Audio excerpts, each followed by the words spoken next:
ಪೀಠಿಕೆಯನ್ನು ತಿಳಿಸ್ತಾ ಸಿದ್ಧಲಿಂಗೇಶ್ವರ ಎಲ್ಲಿ ಬರ್ತಾರೆ ಅನ್ನೋದನ್ನ ಆ ನಂತರ ನೋಡೋಣ.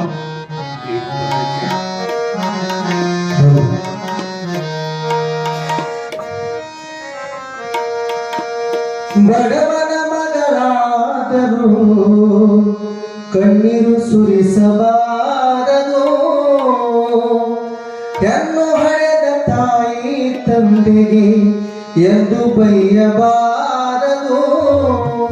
ಹಣದಾಶೆ ಗುಣದವನ, ಹಣದಾಶೆ ಗುಣದವನ ಹೆಂಡತಿಯಾಗಬಾರದು.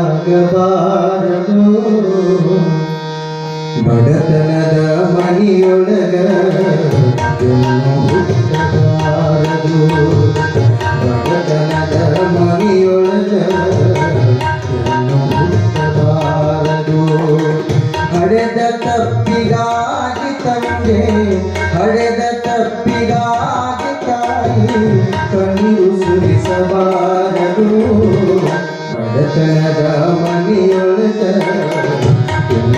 ಹುಟ್ಟಬಾರದು, ಬಡತನದ ಮನೆಯೊಳಗ ಹುಟ್ಟಬಾರದು.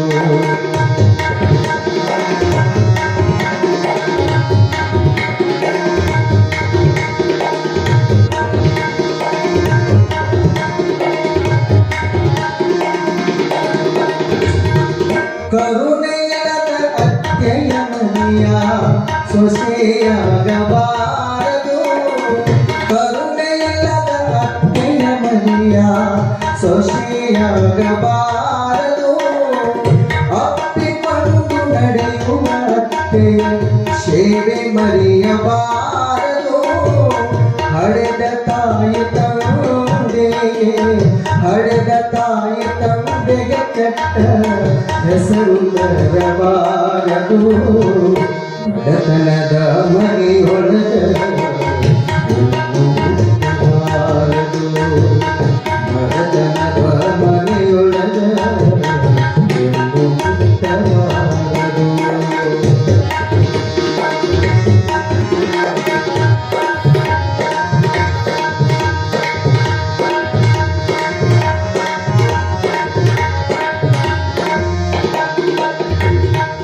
ಹೆಣ್ಣು ಹಣ್ಣು ಹಣ್ಣು ಮುಂದೆ ಎಂದು ಜಗವು ಕೂಗುವುದು. ಈ ಲೋಕದಲ್ಲಿ ನಮಗೆ ಭಾಗ್ಯವೆಂದು ದೊರಕುವುದು. ಸಾಕು ಈ ಲೋಕದ ಸಂಗ, ಸಾಕು ಈ ಲೋಕದ ಸಂಗ ಮರಳಿ ಹುಟ್ಟಬಾರದು. ಬಡತನದ ಮನೆಯೊಳಗ ಹುಟ್ಟಬಾರದು, ಬಡತನದ ಮನೆಯೊಳಗ ಹುಟ್ಟಬಾರದು. ಹಡೆದ ತಪ್ಪಿಗಾಗಿ ತಂದೆ, ಹಡೆದ ತಪ್ಪಿಗಾಗಿ ಕಣ್ಣೀರು ಸುರಿಸಬಾರದು. ಬಡತನದ ಮನೆಯೊಳಗ ಹುಟ್ಟಬಾರದು, ಹುಟ್ಟಬಾರದು, ಹುಟ್ಟಬಾರದು.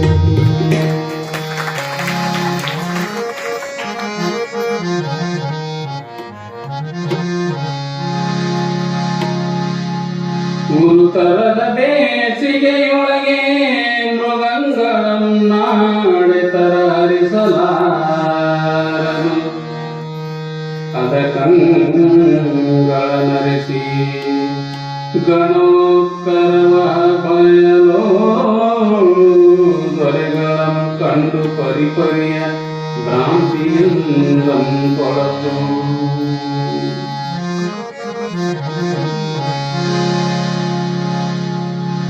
ತಿಮ್ಮ ಸಿನಿಮಾಕ್ಕೆ ಹೋಗಿದ್ದೆ ಹೆಂಡತಿ ಕರ್ಕೊಂಡ. ಸಿನಿಮಾ ನೋಡಾಕತ್ತಿದ ಅರ್ಧ ಮುಗೀತಿರಿ. ಮುಗಿದ ಕೂಡಲೇ ತಿಮ್ಮ ಹೆಂಡತಿ ಈ ಮನೆಗೆ ಹೋಗು ನೋಡ್ರಿ ನಿನ್ ಸಾಕ ಅಂದ. ಇಲ್ಲ ಇನ್ನ ಅರ್ಧ ಐತಿ, ರೊಕ್ಕ ಕೊಟ್ಟಿವಿ ಪೂರ ನೋಡಿ ಹೋಗುನು ಅಂದ. ಇಲ್ಲ ನನಗೆ ತಲೆನೂ ಸಾಕತೈತಿ, ಅದಕ್ಕೆ ಹೋಗೋಣ ಹೇಳ್ರಿ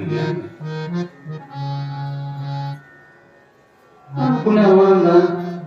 ಆತ ಕಡೆ ಈ ಕಡೆ ನೋಡಿದ್ರಾಗನ ಅವರು ಫ್ಯಾಮಿಲಿ ಡಾಕ್ಟರ್ ಬಂದಿದ್ರಲ್ಲಿ ಈ ಡಾಕ್ಟರ್ ಮಗನ ಇಲ್ಲೇ ಕಿಶಾ ಗುಳಿಗೆ ತನ ಕೇಳೋದಿಲ್ಲ ಡಾಕ್ಟರ್ ಏನ ಯಾಕ್ರಿ ಏನಿಲ್ಲ ನಮ್ಮ ಹೆಣ್ಮಕ್ಳಿಗೆ ತಲೆನೂ ಸಾಕತ್ತಿತ್ತ ಅದಕ್ಕೆ ಗುಳಿಗೆ ಅಂತ ತಂದಿರಿ ನಾವು ಕೊಡ್ರಿ ನಾವು ಡಾಕ್ಟರ್ ಅಂದ ಆಯ್ತು ಕೊಡ್ತೇನೆ ತಿಳ್ಕೊಂಡ ಅಂದ ಗುಳಿಗೆ ಕೊಟ್ಟ ಹೇಳಿ ನಾವು ಸಿನಿಮಾ ಮುಗುತಕ್ಕರೆ ನುಂಗಂಗಿಲ್ಲ ಸಿನಿಮಾ ಮುಗುತಕ್ಕ ನುಂಗಂಗಿಲ್ಲ ಬರೀ ಹಂಗ ಚಿಕ್ಕೋತೀವಿ ಆಯ್ತಲ್ಲ ಅಂತ ತಿಳ್ಕೊಂಡು ಹೇಳಿ ಕೊಟ್ಟ ಕೂಡಲೇ ನಾ ಹೆಣ್ಮಗಳು ತಗೊಂಡು ಹಾಕೊಂಡು ವಾಯಿಸ್ಬೇಕು ಅಂತ ಕೂತ್ಲ ದೀಡ್ ತಾಸು ಮುಗೀತು ಮೊದಲೊಂದು 2 ತಾಸು ಮುಗೀತು ಆಮೇಲೆ ಹೊರಗೆ ಬಂದು ನಾ ಕೊಟ್ಟಿಲ್ಲ ಗುಳಿಗೆ ಕೊಡ್ರಿ ಅಂತ ಅಂದ್ಕೂಡಲೇ ನಾ ತೆಗೆದು ಕೊಟ್ಟು ನೋಡ್ತಾಳ ಕೈಯಾಗ ಗುಂಡಿ ಇತ್ರಿ ಅದ ಅಂಗಿ ಗುಂಡಿ ತಲೆ ನೋವು ಹೋಗಿಸಿ ಹೆಬ್ಬೂರಿನೊಳಗೆ ಇರುವಂತಹ ಸಂದರ್ಭದೊಳಗೆ ಸಿದ್ಧಲಿಂಗೇಶ್ವರ ಹತ್ತಿರ ಒಬ್ಬರಲ್ಲ ಇಬ್ಬರಲ್ಲ ಬಹಳ ದೂರದಿಂದ ಜನ ಎಲ್ಲ ಬರ್ತಿದ್ರು ಇದೆಲ್ಲ ಕೇಳ್ತಿದ್ರು ಅವ್ರ ಇಚ್ಛೆಯಿಂದ ಪೂರೈಸಿಕೊಂಡು ಹೋಗ್ತಿದ್ರು ಸಿದ್ಧಲಿಂಗೇಶ್ವರ ಎಲ್ಲಿ ಇರ್ತಾರ ಅಲ್ಲಿ ಶಿವಾನುಭವ ದಾಸೋಹ ಯಥಾವತ್ತಾಗಿ ನಡ್ಕೊಂಡು ಹೋಗ್ತಿದ್ರು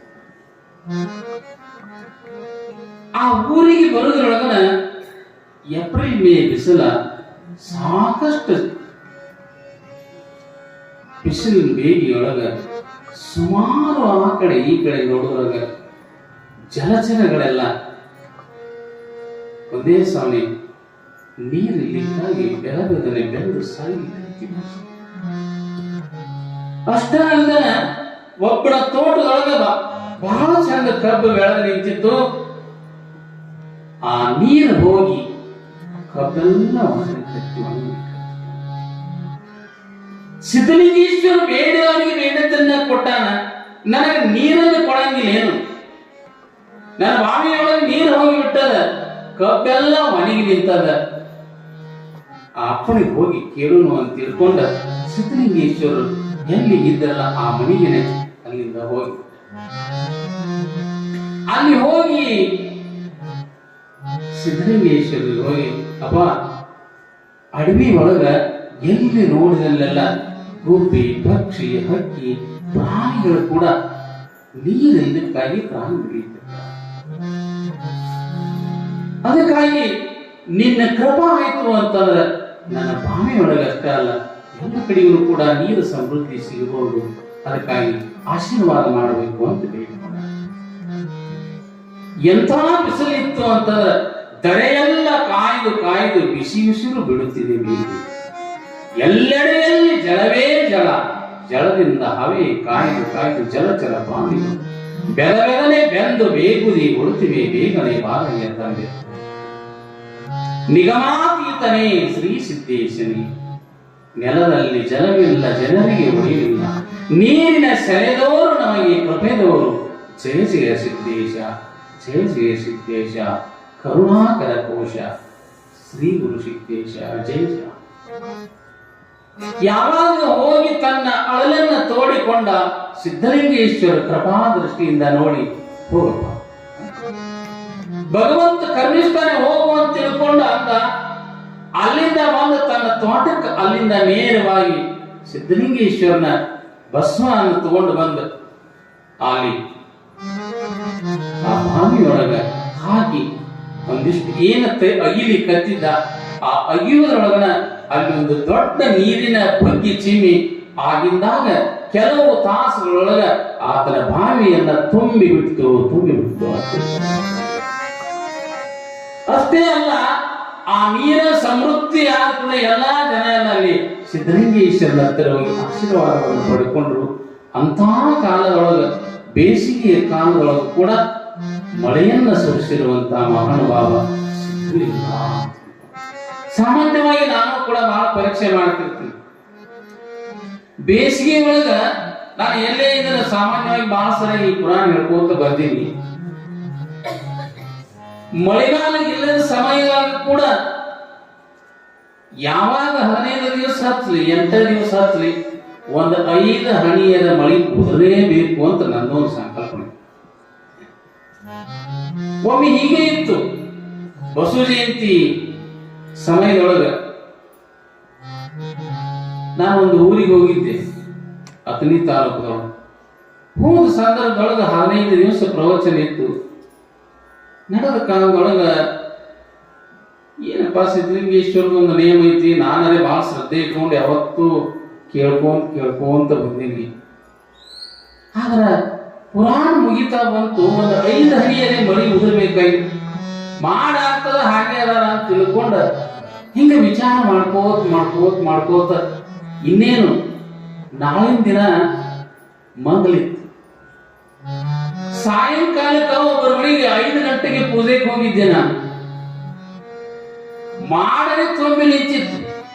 4-5 ದಿನದಿಂದ ಇತ್ತು, ಆದ್ರೆ ಮಳೆ ಆಗಿದ್ದಿಲ್ಲ. ಏನಲ್ಲಿ ಮನೆಯೊಳಗೆ ನಾನು ಕುತ್ಕೊಂಡು ಪೂಜೆ ಮಾಡ್ತಾ ಇರೋ ಸಂದರ್ಭದೊಳಗ ರಾತ್ರಿ ಚೌಡಿಕಿ ಪದ ಇಟ್ಟಿದ್ರು ಅವರು. ಅವತ್ತಿನ ದಿನ 6 ಗಂಟೆ ಸುಮಾರಿಗೆ ಮಳೆ ಶುರು ಆಗಿದ್ದು. ಸಾಮಾನ್ಯವಾಗಿ ರಾತ್ರಿ 2 ಗಂಟೆವರೆಗೂ ಕೂಡ ಮಳೆ ಆಗಿತ್ತು. ರಾತ್ರಿ ನನಗೆ ಎಷ್ಟು ಖುಷಿ ಅನಿಸ್ತು. ಯಾವಾಗ ಏನ್ ಬೇಕಾಗಿತ್ತು ಅದು ಸಿಕ್ತಲ್ಲ ಅಂತ ಬಹಳ ಖುಷಿ ಅನಿಸ್ತು. ಕುಡಿಯಾಕ ನೀರು ಸಿಗೋದಾಗಿತ್ತು ಅಂತಹ ಒಂದು ಸಂದರ್ಭದೊಳಗೆ ಮತ್ತೆ ಎಷ್ಟು ಸಂತೋಷ ಆಗುವಷ್ಟು ಮಳೆ ಕೊಟ್ಟಲ್ಲ ಭಗವಂತ. ನೋಡ್ರಿ, ಮಳೆ ಆದಾಗ ರೈತರ ಮುಖದೊಳಗೆ ಇರುವಂತ ಒಂದು ನಗು ಮಳೆ ಆಗಲಾರ್ದಾಗ ಇರಂಗಿಲ್ಲ. ಎಲ್ಲರೂ ನಾವು ಈ ಕಡೆ ಮ್ಯಾಲಕ್ಕೆ ಗೋಣ್ ಮಾಡಿ ನೋಡ್ಕೋದಾಗಿರುತ್ತೆ. ಯಾವಾಗ ಮಳೆ ಆಯ್ತನೋ ಅವಾಗ ಸಮೃದ್ಧಿ ಆಗಿರುತ್ತೆ. ಅಂತಹ ದಿಶೆಯೊಳಗ ಭಗವಂತ ಮಳೆಯನ್ನು ಕೊಟ್ಟ ಸಿದ್ಧಲಿಂಗೇಶ್ವರ. ಯಾಕಂದ್ರೆ ಅವರ ಒಂದು ತಪಸ್ಸಿನ ಶಕ್ತಿ, ಅವರಲ್ಲಿ ಇರುವಂತಹ ಒಂದು ನಿಷ್ಠೆ, ಅದು ಭಗವಂತನೇ ಕರೆಸುವಂತ ನಿಷ್ಠೆ. ಒಬ್ಬ ಹೆಣ್ಮಗಳನ್ನ ಹರ್ತಿ ಗುಡ್ಡಕ್ಕೆ ಕೊಡ್ತಿತ್ತು, ಹೊಸದಾಗಿ ಹೋಗಿದ್ದು. ಆ ಹರ್ತಿ ಊರಿಗೆ ಕೊಟ್ಟಿದ್ದು ಈ ಕಡೆ ನರಗುಂದದ ಹೆಣ್ಮಗಳು. ಆಕೆ ತನ್ನ ಮನೆಯೊಳಗ 8 ವಯಸ್ಸಿನ ಹಿಡ್ಕೊಂಡ ಮದುವೆ ವಯಸ್ಸಿನವರೆಗಿನೂ ಕೂಡ ಒಂದು ಬಸವಣ್ಣನನ್ನ ಪೂಜೆ ಮಾಡ್ತಾ ಬಂದಿದ್ದು. ಎಷ್ಟು ನಿಷ್ಠೆಯಿಂದ ಪೂಜೆ ಮಾಡ್ತಿದ್ದು ಅಂತಂದ್ರೆ ಹೋಗಿ ಆ ಬಸವಣ್ಣನಿಗೆ ಭಕ್ತಿಯಿಂದ ನೆನಗಟ್ಲಿಯನ್ನ ತಿನ್ನಿಸಿ ಬರ್ತಿದ್ದು. ಅಂತಹ ಒಂದು ನಿಷ್ಠೆ ಶ್ರದ್ಧೆ ಇತ್ತು ಆಕೆ ತಾಯಿ. ಮದುವೆ ಆಯ್ತು, 18-20 ವಯಸ್ಸಿಗೆ ಬಂದಾಗ ಅಲ್ಲಿ ಏನು ಹೊಸದಾಗಿ ಹೋದ ಕೂಡ ಮೊದಲು ಕೇಳಿದ್ದೇನು ಅಂತಂದ್ರೆ ನಿಮ್ಮ ಊರಾಗ ಬಸವಣ್ಣ ಎಲ್ಲೈತಿ ಅಂತ. ನಿಮ್ಮ ಊರಾಗ ಬಸವಣ್ಣ ಐತೆ ಇಲ್ಲೋ, ಇದ್ರ ಎಲ್ಲಿ ಐತಿ ಅಂತ ಕೇಳಿದಾಗ ನಮ್ಮ ಊರಾಗಂತೂ ಬಸವಣ್ಣ ಇಲ್ಲ, ಅಲ್ಲಿ ಗುಡ್ಡದ ಮೇಲೆ ಮಾತ್ರ ಅದಾನ ಬಸವಣ್ಣ ಅಂತ. ಸರಿ ಅಂತ ತಿಳ್ಕೊಂಡು ಬೆಳಗಿನ ಜಾವದೊಳಗ ಸ್ನಾನ ಮಾಡಿಕೊಂಡ ಕೈಯೊಳಗೆ ಒಂದು ಬಟ್ಟಲ್ದಾಗ ನೆನಗಡ್ಲಿ ಹಾಕೊಂಡ ಎಲ್ಲಿ ಹೋದ್ಲು ಅಂದ್ರೆ ಗುಡ್ಡಕ್ಕೆ ಹೋಗಿ ಬಸವಣ್ಣನಿಗೆ ನಮಸ್ಕಾರ ಮಾಡಿ ನೆನಗಡ್ಲಿ ಆತನ ಮುಂದೆ ನಿಂದಿರಿಸಿ ಆತನಿಗೆ ನಮಸ್ಕಾರ ಮಾಡಿ ತೆಗೆದುಕೊಳ್ಳಪ್ಪ ಅಂತ ತಿಳ್ಕೊಂಡು ಅರ್ಪಣೆ ಮಾಡಿ ಅಲ್ಲಿಂದ ದಿನ ಬರ್ತಿದ್ದು. ಒಂದು ದಿನ ಅಲ್ಲ, 2 ದಿನ ಅಲ್ಲ, 60-70 ವರ್ಷಗಳ ಕಾಲಕ್ಕೆ ದಿನಾಲು ಅಲ್ಲಿ ಗುಡ್ಡದ ಮೇಲೆ ಹತ್ತಿದ್ದು ಇಳಿತಿದ್ದು. ವಯಸ್ಸಾಯ್ತು, ಗುಡ್ಡದ ಮೇಲೆ ಹತ್ತುವಂತ ಶಕ್ತಿ ಹೋಗ್ಬಿಟ್ಟು. ಶರೀರದೊಳಗ ಶಕ್ತಿ ಇರೋರಿಗೆ ನಾವು ಮಾಡ್ತೀವಿ, ಶಕ್ತಿನ ಹೋಗ್ತು ಅಂದ್ರೆ ಏನ್ ಮಾಡೋರಿಗೆ? ಆವಾಗ ಶಕ್ತಿ ಎಲ್ಲ ಮೇಲ್ ಹತ್ತುವಂತದ್ದು ಹೋದ ಕುಣನ ಆ ತಾಯಿ ಗುಡ್ಡದ ಕೆಳಗನೆ ನಿಂತು ಆ ಬಸವ ನನಗೆ ಅಂತ, ಅಪ್ಪ ನಾನು 70 ವರ್ಷಗಟ್ಟಲೆ ನಿನಗೆ ಪೂಜೆ ಮಾಡಿದ್ದು, ನಾನು ನಿನಗೆ ಭಕ್ತಿಯನ್ನು ಸಲ್ಲಿಸಿದ್ದೇ ನನಗೆ ನಿಜ ಆಗಿತ್ತು ಅಂತಂದ್ರೆ ಮೇಲಿನಿಂದ ನೀನೇ ಇಲ್ಲಿ ಬಂದು ನನ್ನ ಭಕ್ತಿಯನ್ನು ಸ್ವೀಕಾರ ಮಾಡು ಅಂತ ತಿಳ್ಕೊಂಡು ಬಸವಣ್ಣನಿಗೆ ಯಾವಾಗ ಕೈ ಮುಗಿದು ನಿಂತಾಗ ಅಲ್ಲಿಂದ ಸಾಕಾರ ಬಸವಣ್ಣಾಗಿ ಕೆಳಗೆ ಬಂದ ಆಕೆಯ ನೆನಗಡ್ಲಿಯನ್ನು ತಿಂದು ಹೋದ ಅಂತ. ಎಂಥ ಒಂದು ಶ್ರದ್ಧಾ ಹೇಳಿ ಆ ತಾಯಿಯಲ್ಲಿ ಇರುವಂತಹ ಒಂದು ಭಕ್ತಿ. ಸಿದ್ಧಲಿಂಗೇಶ್ವರರು ಬೇಡಿದವರಿಗೆ ಬೇಡಿದ್ದನ್ನು ಕೊಟ್ಟರು. ಕುಂತಳ ದೇಶದಿಂದ ಒಬ್ಬ ಕುರುಡ ಬಂದಿದ್ದ. ಅಪ್ಪ ನನಗೆ ಕಣ್ಣು ಕಾಣುವಲ್ಲು ಅಂದ ಕೂಡಲೇ ಹೀಗೆ ಆಶೀರ್ವಾದ ಮಾಡಿ ಕಣ್ಣನ್ನು ಮುಟ್ಟಿದ್ರು. ಆತನಿಗೆ ಕಣ್ಣು ಬಂತು. ಅಷ್ಟೇ ಅಲ್ಲ, ಹೇಮರೆಡ್ಡಿ ಮಲ್ಲಮ್ಮನು ಕೂಡ ಒಬ್ಬ ಮಹಾನುಭಾವನೆಯ ಕಾಳಿದಾಸನಿಗೆ ಕಣ್ಣು ಕೊಟ್ಟರು. ಆ ಕಾಳಿದಾಸನಿಗೆ ಒಂದು ಕಣ್ಣು ಕೊಟ್ಟಿದ್ರು, ಇನ್ನೊಂದು ಕಣ್ಣು ಇದ್ದಿದ್ದಿಲ್ಲ. ಆ ಕಣ್ಣು ಎಲ್ಲಿ ಸಿಗ್ತೈತಿ ಅಂದ್ಕೂಡಲೇ ಮಲ್ಲಮ್ಮನಂತಿಗೆ ಹೋಗತ್ತಿದ್ರು. ಹುಡುಕಾಡ್ಕೊಂತ ಬಂದ ಮಲ್ಲಮ್ಮನ ಹುಡುಕಾಡ್ಕೊಂಡ ಬರುವಾಗ ಅಕ್ಕಿ ಏನ್ ಮಾಡಿದ್ನು ಅಂತಂದ್ರೆ ಹೆಡ್ಡಿ ಬುಟ್ಟಿ ತಗೊಂಡು ಕೆಂಪು ತಿಪ್ಪಿಗೆ ಚೆಲ್ಲಾಕ್ ಹೊಂಟಿದ್ವು. ಎಲ್ಲೆದರಿ ಮಲ್ಲಮಾಂಬೆ ಮಣಿ ಎಲ್ಲೆದ ಅಂತ ಹುಡ್ಕೋದು ಬರೋಳಗ ಇದ್ರಿಗೆ ಬಂದು ಇವರೇ ನೋಡು ಅಂತ ತಿಳ್ಕೊಂಡು ಅಂದಾಗ, ತಾಯಿ ನಿನ್ನ ದರ್ಶನದಿಂದ ನಾನು ಪಾವಡನಾಗಿ, ನನಗೆ ಒಂದು ಕಣ್ಣು ಕೊಟ್ಟಾನ, ಇನ್ನೊಂದು ಕಣ್ಣ ನಿನ್ನ ಹತ್ತಿರ ಕಳ್ಸ್ಯಾನ, ಅದಕ್ಕೆ ಆಶೀರ್ವಾದ ಮಾಡು ಅಂದಾಗ ಅದ ಹೆಂಡಿಗೆ ತಗೊಂಡು ಹಿಂಗ ಮುಟ್ಟಿದ್ದು ಕಣ್ಣನ್ನು ಬಂದು ಅಂತ ತಿಳ್ಕೊಂಡು ಯಾಕ ಅವ್ರ ಕೈ ಸ್ವಚ್ಛ ಇತ್ತು, ಅವ್ರ ಮನಸ್ಸು ಸ್ವಚ್ಛ ಇತ್ತು, ಅವ್ರ ಕಣ್ಣು ಸ್ವಚ್ಛ ಇತ್ತು, ಅವ್ರ ಕಿವಿ ಸ್ವಚ್ಛ ಇತ್ತು. ಯಾರ ಹೃದಯ ಸ್ವಚ್ಛ ಇರ್ತದ ಅವ್ರ ಮಾತನ್ನ ಭಗವಂತ ಕೇಳ್ತಾನೆ. ನಮ್ಮ ಸ್ವಚ್ಛ ಇರಂಗಿಲ್ಲ. ನಮ್ಮ ಎಲ್ಲ ಹೆಂಗಿರ್ತಾವ ಅಂದ್ರೆ ಅಡಿಗೆ ಮ್ಯಾಲ ಬರವಾಗಿರ್ತೀವಿ, ಅವಕ್ಕೆಲ್ಲ ಕಾಡಿ ಕೂತಿರ್ತಾವ, ನಾವು ವರ್ಸಂಗಿಲ್ಲ. ವರ್ಷಿದ್ರು ಸ್ವಚ್ಛ ಆಗ್ತಾವ, ವರ್ಷಲಿಕ್ಕೆ ಹೇಗೆ ಹಾಕಕ್ ಸಾಧ್ಯ? ಅದಕ್ಕೆ ನಮ್ಮ ಮಾತ ನಮ್ಮನೆ ಮಾತು ಕೇಳಂಗಿಲ್ಲ. ದೇವ್ರ ಯಾವಾಗ ಕೇಳಬೇಕು? ದೇವರ ಮಾತು ಕೇಳುವಂದ್ರೆ ನಾವು ಇರಬೇಕಾತು ಅಂತಂದ್ರೆ ಎಷ್ಟು ಸ್ವಚ್ಛ ಇರಬೇಕು. ಹಾಗೆ ಸಿದ್ಧಲಿಂಗೇಶ್ವರನ ಹತ್ತಿರ ಒಬ್ರಲ್ಲ ಇಬ್ರಲ್ಲ ಹಲವಾರು ಜನ ಬರ್ಲಿಕ್ಕತ್ತಿದ್ರು. ಬರುವಂತ ಸಂದರ್ಭದೊಳಗ ಸಿದ್ಧಲಿಂಗೇಶ್ವರ ಹತ್ತಿರ ಮತ್ತೊಬ್ಬ ಮಹಾನುಭಾವರು ಬಂದ್ರು. ಯಾರು ಬಂದ್ರು ಅಂತಂದ್ರ ಆ ಗೋಳೂರಿನೊಳಗ ಸಿದ್ಧಲಿಂಗೇಶ್ವರ ಒಬ್ಬರ ಮನಿ ಒಳಗೆ ಉಳ್ಕೊಂಡಿದ್ರು. ಉಳಿದಿರುವಂತ ಸಂದರ್ಭದೊಳಗ ಸಿದ್ಧಲಿಂಗೇಶ್ವರ ದಾಸೋಹಕ್ ಅಂತ ತಿಳ್ಕೊಂಡ ಇದೆಲ್ಲ ಕೊಡ್ತಾರ. ತಾವ್ ಬಂದಾಗ ಏನ್ ಬೆಳೆದಿರ್ತದ, ಇದು ಬದನೆಕಾಯಿ ಇರ್ಲಿ, ಸೌತೆಕಾಯಿ ಇರ್ಲಿ, ಗಾಜರ್ ಇರ್ಲಿ, ಮತ್ತೊಂದಿರ್ಲಿ, ನೀವು ನಾಳೆ ಕೊನೆಗೆ ದಾಸೋಹಕ್ಕೆ ನಿಮ್ಮಲ್ಲಿ ಏನ್ ಬೆಳೆದಿರ್ತೀನಿ ಅದನ್ನು ನೀವು ಕೊಡ್ತೀನಿ, ನಾನು ಕೊಡಿರ್ತೀನಿ ನೋಡಲ್ಲ. ಹಾಗೆ ಏನಾಗಿತ್ತು ಅಂತಂದ್ರ ಈ ಗೋಳೂರಿನೊಳಗ ನಿತ್ಯ ಘನಾರಾಧನೆ ಇರುವ ಮೂಲಕವಾಗಿ ಅಲ್ಲಿರುವಂತ ದವಸ ಧಾನ್ಯಗಳನ್ನೆಲ್ಲ ನಿಂಗಪ್ಪ ಅಂತ ತಿಳ್ಕೊಂಡಿದ್ದ. ಆ ನಿಂಗಪ್ಪನ ಮನಿ ಒಳಗ ದಾಸೋಹ ಸಾಮಾನುಗಳೆಲ್ಲ ಇರ್ತಿದ್ವು. ಒಂದು ದಿವಸ ಅಲ್ಲ, ಎರಡು ದಿವಸ ಅಲ್ಲ, ದಿನಾನು ದಾಸೋಹ ನಡೆದ, ದಿನಾನು ತರವರ ತಂದಿರೋ ವಸ್ತುಗಳೆಲ್ಲ ಆ ನಿಂಗಪ್ಪನ ಮನಿಯೊಳಗ ಇರ್ತಿದ್ವು. ಒಂದ್ ದಿವಸ ಏನ್ ಮಾಡಿದ್ಲಿ, ನಿಂಗಪ್ಪನ ಹೆಂಡತಿ ಸಿದ್ಧಲಿಂಗಪ್ಪನ ದಾಸೋಹದ ಕೋಟಿ ಕೋಲಿ ಒಳಗ ಏನೇನೈತಿ ನೋಡುನು ಅಂತ ತಿಳ್ಕೊಂಡ ಆ ಕೋಟಿ ಕೋಲಿ ಕೀಲಿ ತೆಗೆದ ಒಳಗ್ ಹೋದ. ಏನು ಒಳಗ್ ಹೋದ ಕೂಡಲಿನ ಆಕಿಗೊಂದು ಖರೀದ ಬಹಳ ದೊಡ್ಡ ಚಲೋ ಬದನೆಕಾಯಿನ ಕಣ್ಣಿ ಕಾಯ್ತು. ಬದನೆಕಾಯಿ ಕಂಡು ಕೂಡ ಈಗ ಆಸೆ ಆಗ್ಬಿಡ್ತು. ಓ, ಬದನೆಕಾಯಿ ಬಹಳ ಚಲೋ ಐತಿ, ಇದನ್ನ ಚಟ್ನಿ ಮಾಡ್ಕೊಂಡ್ ತಿನ್ಬೇಕು ಅಂತ. ಬದನೆಕಾಯಿ ಚಟ್ನಿ ಮಾಡ್ಕೊಂಡ್ ತಿನ್ಬೇಕು ಅಂತ ತಿಳ್ಕೊಂಡು ಏನ್ ಮಾಡಿಬಿಟ್ಲು, ಯಾರಿಗೆ ಹೇಳಿಲ್ಲ ಏನ್ ಮಾಡಿದ್ಲು ಅಂತ ಅವನು ಬದನೆಕಾಯಿ ತಗೊಂಡ ತನ್ನ ಮನೆಗೆ ಬಂದ. ಮಧ್ಯಾಹ್ನ ಊಟಕ್ಕೆ ಬೇಕು ಅಂತ ತಿಳ್ಕೊಂಡು ಒಲಿ ಊಟ ಮಾಡಿ ಒಲೆಯಾಗ ಬದನೆಕಾಯಿ ಇಟ್ಟು ಅದನ್ನ ಸುಟ್ಟು ಚಟ್ನಿ ಮಾಡಾಗಿ ಅಲ್ಲಿ ಉರಿ ಹಚ್ಚಿ ಅದನ್ನ ಇಟ್ಟ ಹೊರಗೆ ಬಂದು ಮಾತಾಡ್ಕೋತ ಕೂತ್ಲೆ. ನಿಂಗಪ್ಪನೇ ಮಾತಾಡಿ ಮಾತಾಡಿ ಮಾತಾಡಿ ಮಾತಾಡಿ ಸ್ವಲ್ಪ ಟೈಮ್ ಆದ ಕೂಡಲೇ ಒಳಗೆ ಹೋಗಿ ನೋಡ್ತಾಳ. ನೋಡಿದ್ರಾಗ ನಾನು ಬದನೆಕಾಯಿ ಹೆಂಗಿದ್ದು ಹಂಗ ಇತ್ತು, ಸುಟ್ಟಿದ್ದೇ ಇಲ್ಲ. ಏನಾಗಿದ್ದು ಹೆಂಗ ತಂದಿದ್ದು ಅದು ಹಂಗ ಇತ್ತು. 2 ತಾಸಾದ ಬದನೆಕಾಯಿ ಸುಟ್ಟಿಲ್ಲ. ಬಹುಶಃ ಇದು ನಮ್ಮ ಮನೆ ಒಳಗೆ ಸುಡಂಗ ಕಾಣುದಿಲ್ಲ, ಈ ಮಕ್ಕಳ ಮ್ಯಾಗ ಮಗ ಮೈಸಿದಾಳು, ಅಕ್ಕಿ ಮನಿ ಒಲೆಯಾಗ ಸುಡೋನು ಅಂತ ತಿಳ್ಕೊಂಡದ್ ತನ್ನ ಮನೆ ಬಿಟ್ಟ ಮಗ್ಗಲ ಮನೆಯಾಗ ಬಂದಿದ್ವಿ. ಮಗ್ಗಲ ಮನಿ ಒಳಗೆ ಬಂದು ಪುಟ ಮಾಡಿ ಅಕ್ಕಿ ಉರಿ ಹೆಚ್ಚಿ ಬದನಿಕಾಯಿ ಇಟ್ಲು ಇಟ್ಟು ಹಂಗ ಮಾತಾಡ್ಕೋತ ನಕ್ಕೊಂತ ಏನ್ ಹಿಂಗ ಮಾತಾಡಕತ್ತಿದ್ದು ಹಂಗ ಟೈಮ್ ಹೋತ್ರಿ 2 ತಾಸು 3 ತಾಸು ಆತು. ಬದನಿಕಾಯಿ ಸುಟ್ಟಿರ್ಬೇಕು ನೀನು ನೋಡು ಬಡ ಒಳಗೆ ಬಾರ್ದು ಹೋಗಿ ನೋಡ್ತಾಳ ಅಲ್ಲಿನ ಹೆಂಗಿತ್ತು ಹಂಗನ ಇತ್ತು. ನಮ್ಮ ಮನೆಯಾಗೂ ಸುಟ್ಟಿಲ್ಲ, ಈ ಮನೆಯೊಳಗೂ ಸುಟ್ಟಿಲ್ಲ. ಬಹುಶಃ ನಾವು ಇಬ್ಬರು ಮನೆಯಾಗ ಸುಡಾಕ ಕಾಣೋದಿಲ್ಲ, 3ನೇ ಮನೆಗೆ ಹೋಗೋಣ ಅಂದ. ಮತ್ ಆ 3ನೇ ಮನೆಗೆ ಹೋದ್ದು 3ನೇ ಮನೆಯೊಳಗೆ ಹೋಗಿ ನೋಡ್ತಾಳ ಅಲ್ಲಿ 2 ತಾಸು ಉರಿ ಹಚ್ಚಿ ಒಂದ ಸಮ ಕಾಸಿದ್ದು ನೋಡ್ತಾಳ ಅಲ್ಲಿನೂ ಬದನೆಕಾಯಿ ಸುಡ್ಲಿಲ್ಲ.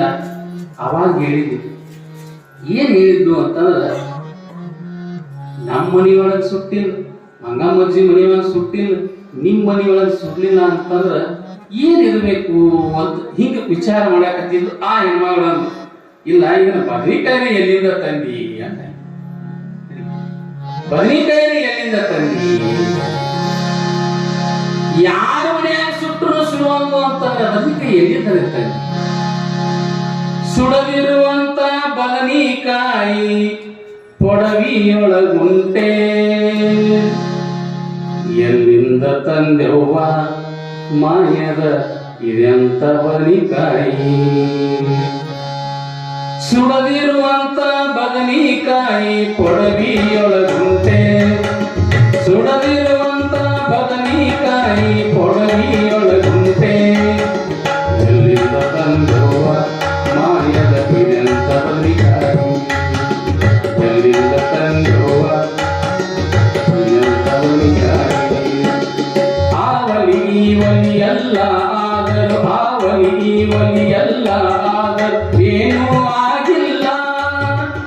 ಇಬ್ಬರು ಕೂಡಿ ದಿನವಿಡಿ ಸುಟ್ಟರು ಏನೂ ಸುಟ್ಟಿಲ್ಲ.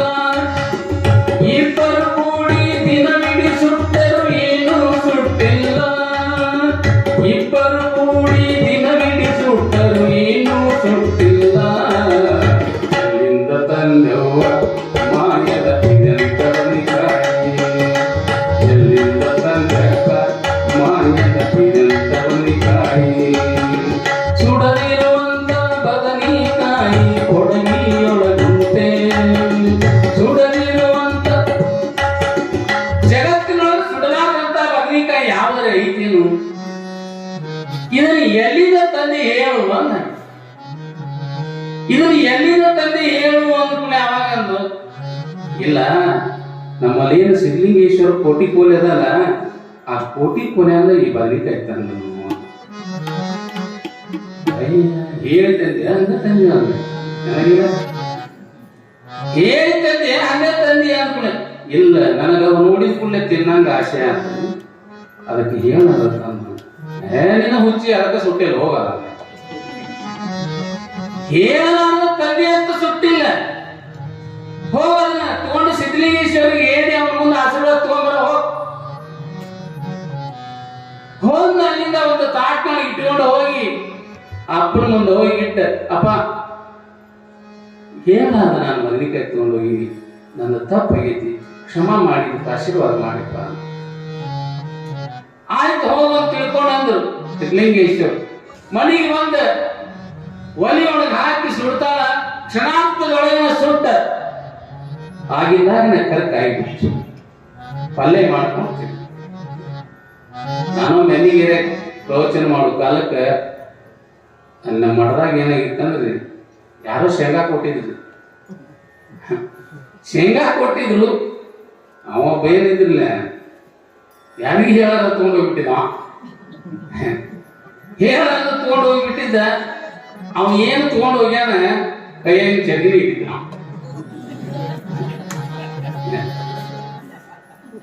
ಮಠದಾಗ ಗುಡಿ ಒಳಗ ಎಲ್ಲ ಏನೇ ಇರ್ಲಿ, ನೀವು ಏನಾರ ತಗೊಂಡು ಹೋದ್ರಿ ಅಂತಂದ್ರ ಹಿಂಗ ಆಗತ್ತ ಪರಿಸ್ಥಿತಿ. ಆದಷ್ಟು ನಮಗೆ ಎಷ್ಟು ಸಾಧ್ಯತೆ ಕೊಡಾಕ ಕಲಿಬೇಕು ವಿನ ಐದು ತಿಂದ್ರ ತಿಳ್ಕೊಳ್ಳೋದು ತಗೊಂಡು. ನಿಮಗೆ ಏನೋ ಒಂದು ವೇಳೆ ಬೇಕಾತು ಅಂತಂದ್ರ ಹೇಳಿ ಯಪ್ಪ ಅಂತ ತಿಳ್ಕೊಂಡು ತಗೊಂಡು ಹೋಗಿ ಮತ್ತ ನೀವು ಚಲೋ ಆದ್ಮೇಲೆ 1ಕ್ಕೆ 4 ತಂದಲ್ಲಿ ಮಠಕ್ಕೆ ಕೊಡ್ರಿ. ನೀವು ಭಕ್ತರು ಚಲೋ ಆದ್ಮೇಲೆ ಕೊಡ್ರಿ, ಹಂಗ ಕೊಡ್ಬೇಡ್ರಿ. ಹಾಗೆ ನಾವು ಆಶೀರ್ವಾದ ಮಾಡೋದು ಅಷ್ಟೇ ನಮ್ಮ ಕರ್ತವ್ಯ ಅಂತ. ಗುರುಗಳ ಕೆಲಸ ಏನು? ಆಶೀರ್ವಾದ ಮಾಡೋದು. ಭಕ್ತ ಆನಂದ ಇದ್ದ ಅಂತಂದ್ರೆ ಗುರು ಆನಂದ ಇರ್ತಾನ. ಭಕ್ತರ ತೊಂದರೆಯೊಳಗಿದ್ದಾಗ ಗುರು ಯಾಕೆ ಆನಂದ ಇರಾಕ ಸಾಧ್ಯ? ಹಾಗೆ ಇಲ್ಲಿ ಸಿದ್ಧಲಿಂಗೇಶ್ವರರು ಕೃಪಾದೃಷ್ಟಿಯನ್ನ ತೋರಿದ ಕೂಡಲೇ ಆ ಹೆಣ್ಮಗಳು ಆನಂದವನ್ನು ಪಟ್ಟ ಯಥಾವತ್ತಾಗಿ ಎಲ್ಲರೂ ಬರ್ಲಿಕ್ಕತ್ತಿದ್ರು, ಹೋಗ್ಲಿಕ್ಕತ್ತಿದ್ರು. ದಾಸೋ ವೈಭವದಿಂದ ಹೀಗೆ ನಡೀಲಿಕ್ಕತ್ತು. ಹೀಗೆ ನಡೆಯುವ ಸಂದರ್ಭದೊಳಗ ಸಿದ್ಧಲಿಂಗೇಶ್ವರ ಹತ್ತಿರ ಮತ್ತೆ ಯಾರ್ಯಾರು ಬಂದು ಸಿದ್ಧಲಿಂಗೇಶ್ವರ